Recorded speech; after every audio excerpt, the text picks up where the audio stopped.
नौशाद जी, part 8। अब तक आपने सुना कि दोनों राजकुमारों को दिलबस साहिबा ने अपने महल में गुलाम बना लिया था और जुल्म की इंतहा कर दी। हर गुलाम यही दुआ करता कि या खुदा हमें मौत दे दे या इस गुलामी से आज़ादी। अब आगे, जब उस नकाबपोश भिखारी ने कसम खाई थी कि जब तक महाराज को सेहत नहीं मिल जाती वो अपने घर वालों से नहीं मिलेगा।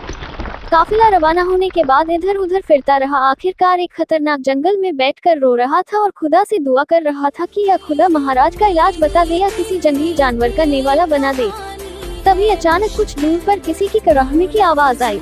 अपनी जगह से उठा और उस आवाज की तरफ बढ़ा। कुछ दूर पर एक टूटा फूटा घर नजर आया। करीब जाकर कहा कि कोई है, कौन तकलीफ में है, बाहर निकल आओ। जवाब में एक दर्द से कराह उठी, बेटा अंदर आ जाओ, मैं बाहर निकल नहीं सकता हूँ। नकाबपोश अंदर दाखिल हुआ तो उसने देखा कि एक बहुत ही लाचार बुजुर्ग जमीन पर लेटे हैं। सारा बदन आग की तरह तप रहा है, सर्दी से थर-थर कांप रहे थे। नकाबपोश ने मटके से पानी निकाल कर पिलाया और उस बुजुर्ग ने कहा कि बेटा कुछ दूर पर जड़ी बूटियों का पौधा है, उनकी पत्तियों से रस निकाल कर लाऊं, कुछ पत्ती को भी ले आना। नकाबपोश ने दौड़कर सारी जड़ी बूटियां ले आया और फिर बुजुर्ग आदमी को पिलाया और पत्ती को सर पर बांध दिए। पूरी रात दिन सेवा करता रहा। एक हफ्ता गुजर गया, तब जाके उस बाबा को आराम मिला। एक दिन तन्हाई में बैठकर रो रहा था कि तभी बाबा आ गए। फिर बोले, बेटा क्या हुआ, तुम तो बहुत ही जांबाज हो, तुम मर्द हो के रोते हो, क्या तकलीफ है तुम्हें? बाबा, मैं किस्मत का मारा, बचपन में अपनों का न तो प्यार मिला, नहीं जवानी में अपनों का मोहब्बत। किसी बदकिस्मत के वजह से हमारे महाराज की आंख की रोशनी भी चली गई, इसीलिए दुखी हूँ। काश में भी महाराज की कोई मदद कर सकता या माही गुल को ला सकता। महाराज का हम पे बहुत बड़ा एहसान है जिसे हम चुकाना चाहता हूँ। माही गुल को तलाश करना मतलब मौत को गले लगाना। क्या तुम मौत को गले लगाना चाहते हो? नकाबपोश ने बाबा से लिपट गया और फिर बोला कि बाबा, क्या आप जानते हैं माही गुल को? नहीं, माही गुल का पता आदम की किसी भी औलाद को पता नहीं है।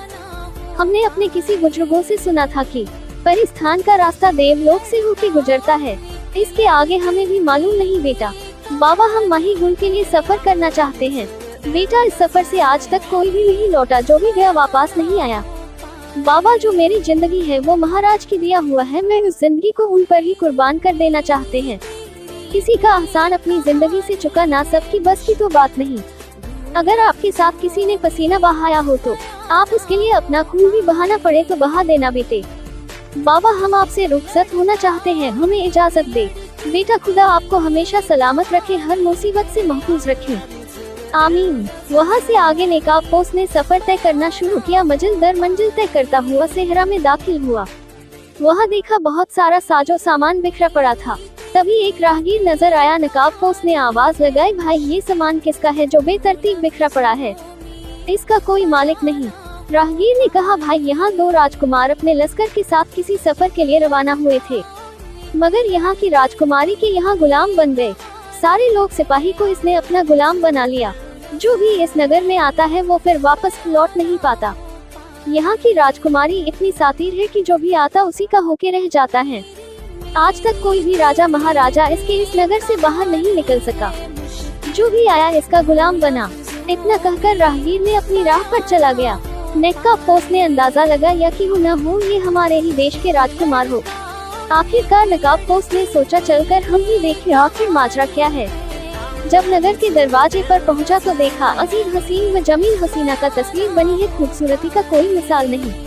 इसे उस हुस्न का कोई असर नहीं हुआ। उसने नगर में दाखिल हो गया, फिर पूरे नगर में घूमने लगा। पूरा नगर जब देख लिया तब महल के आसपास घूमने लगा।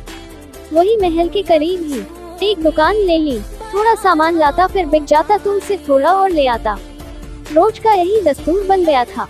रोज सुबह शाम एक बार महल के चारों ओर चक्कर लगा आता। रोज बरोज देखता कि एक बूढ़ी औरत सुबह को राजकुमारी के महल में दाखिल होती है और शाम को वापस चली जाती है। एक दिन नकाबपोश चक्कर लगा रहा था, तभी बूढ़ी औरत ने महल से बाहर निकली कुछ ही दूर गई थी कि बेहोश होकर जमीन पर गिर गई। नकाबपोश ने दौड़कर उसे उठाया और उसके ऊपर पानी डाला। जब कुछ होश आया तो कहा, अम्मा आपको कहाँ जाना है, आपको पहुँचा दूं। बुढ़िया ने जब सुना अम्मा तो जोर जोर से रोने लगी और बोली, बेटा कुछ दूर पर मेरा मकान है, तुम वहाँ पहुँचा दोगे? हाँ अम्मा। बुढ़िया ने कहा, बेटा तुम कहाँ रहते हो? नकाबपोश ने कहा, अम्मा मेरे माँ बाप नहीं है, मैं अकेला ही रहता हूँ, मेरा कोई नहीं है। बुढ़िया ने कहा, मेरा भी कोई बेटा नहीं है, तुम मेरा बेटा बनकर रहो, मगर महल के बारे में हमसे कभी भी बात मत करना। आगे पार्ट 9 में पूरी कहानी समझना है तो पिछला वीडियो देखे। नौशाद जी, चैनल को सब्सक्राइब कर ले आगे की कहानी सुनने के लिए। धन्यवाद आपका।